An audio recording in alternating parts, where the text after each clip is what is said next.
श्री स्वामी समर्थ. आमच्या सोसायटीमध्ये नवीन सिक्युरिटीमध्ये त्यांची नेमणूक झालेली आहे आणि ते पण स्वामी भक्त आहेत. तर आपण त्यांच्याच तोंडून त्यांचा अनुभव ऐकूया. श्री स्वामी समर्थ. हां, एक मिनिट, नाव सांगा. हां, माझं नाव प्रकाश मोरे, मी महाड रायगडमध्ये आहे.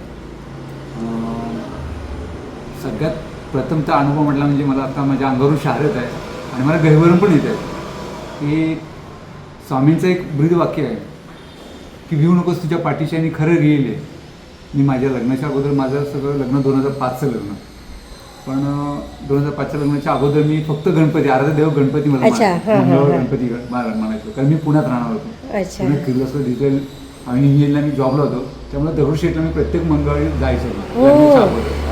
2005ला माझं लग्न झालं. 2006ला माझी मिसेस प्रेग्नन्सी झाली.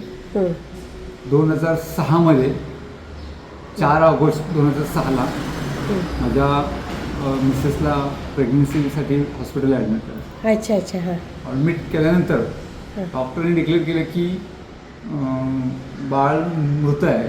अय्या, किती महिन्यात?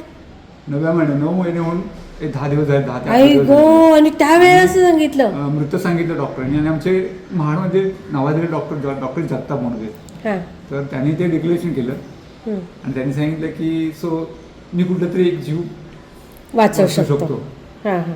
बट ते गेल्यानंतर मग माझ्या मेहुण्यानी, माहेरी डिलिव्हरीला जाते त्यामुळे माझ्या मेहुण्यानी मला कॉल केला की भाऊजी असं असं आहे, आपण काय करायचं. त्यावरती मी सांगितलं की जे काय असेल ते तुम्ही करा, मला माझी मिसेस पाहिजे. बरोबर. मी स्वामींना याच्यापूर्वी मानत होतो, पण मी एक नॉर्मल, म्हणजे स्वामी भक्त होतो पण मी नॉर्मल, म्हणजे जेणेकरून माझा नुसता एक नमस्कार करायचा आणि निघायचं म्हटलं म्हणजे मी गणपती. पण मी त्यांना सांगितलं की स्वामी तुमचं भक्त आहे, जे काय असेल ते सुखरूप होऊ द्या. बरोबर. आणि मला तुमचं जी काय असेल ती तुमची प्रचिती द्या. आज माझा मुलगा वयवर्ष 19 पुण्यामध्ये डी.वाय. पाटील इंजिनिअरिंग कॉलेजला कम्प्युटर सायन्स BE करतो. अरे वा, 19 वर्षाचा माझा मुलगा आहे. किती छान. स्वामींची कृपा एवढी आहे. तिथपासून मी आज तिथपर्यंत स्वामींना खूप म्हणतो. अरे वा. असं वेळोवेळी आम्हाला स्वामी म्हणजे दाखवतात स्वामी. अशी आमची परिस्थिती येते ना की वेळेला आम्हाला 2 रुपये पण मिळताना मुश्किल होतं महिना अखेरला. आज माझ्या मुलासाठी मी ज्याच्याकडे मी धावा केला आहे, ज्याच्याकडे मी बोलणं केले, त्यांनी मला त्याच्यापर्यंत त्याच्यापर्यंत पूर्ण फुलाची पाकली. आज माझ्या मुलाचं 8-8.5 लाखाचं मी इंजिनिअरिंग उभं करतो. बाप रे. किती मुलं आहेत तुम्हाला? एकच मुलगा आहे. अरे वा. आता किती वर्ष आहे त्याचं? त्याचं 19 वर्ष रनिंग आहे. नाही त्याचं सेकंड इयर, थर्ड इयर त्याचं आता अपेअर होतं. BE करतोय की? CS. वा वा. आता तुम्ही अनुभव शेअर केलाय ना, बघा तुम्हाला अजून किती चमत्कार दाखवतील स्वामी. आहेतच ती. एवढं मी म्हणून सकाळी मी गेलो ना, काल मी गेलो तिथून, ताईने मला सांगितलं ना, मी बघितल्यानंतर मला असं जाणवलं की मी जिथे जातो तिथे माझ्या सांगायचं, जिथे जातो तिथे तू माझं सांगायचं. तसं ते भिवू नकोस म्हणतात ना, त्यांचं ते खरंच वाक्य आहे की पाठीशी आहे. तेच मी सकाळी तुम्ही मला एकदम आता आल्या आणि मला श्री स्वामी समर्थ म्हटल्यावर मी एकदम सुखावून गेले. म्हटलं अरे यांना कसं माहिती मी स्वामी सेवेकरी.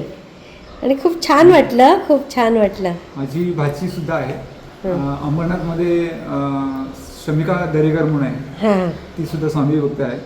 आतापर्यंत माझं संपूर्ण कुटुंब जवळजवळ म्हणलं माझ्या कुटुंबामध्ये 103 ते 107 माणसं, 103 ते 107 माणसामध्ये 99% मिळालं तर हरकत नाही की माझं कुटुंब स्वामी भक्त आहे. अरे वा. म्हणजे माझ्या भाची, माझ्या बहिणीची मुलं, माझ्या भावाची मुलं, माझ्या काकांची मुलं. मग असं केंद्रात वगैरे जातात? असं वेळ भेटेल आता. जसं ड्युटी 12 तासाची आहे तुमची, पण जसं होईल तसं मी माझ्या मिसेससाठी मी पण सुद्धा जातो. पण नाही, सुंदर सुंदर सुंदर. आता मी बेतुरकर पाड्यावर तरी आलाय, तर मठामध्ये मला जरी जाता आलं नंतर येता तर मी थोडंसं नाही करायची, स्वामींची सेवा करायची.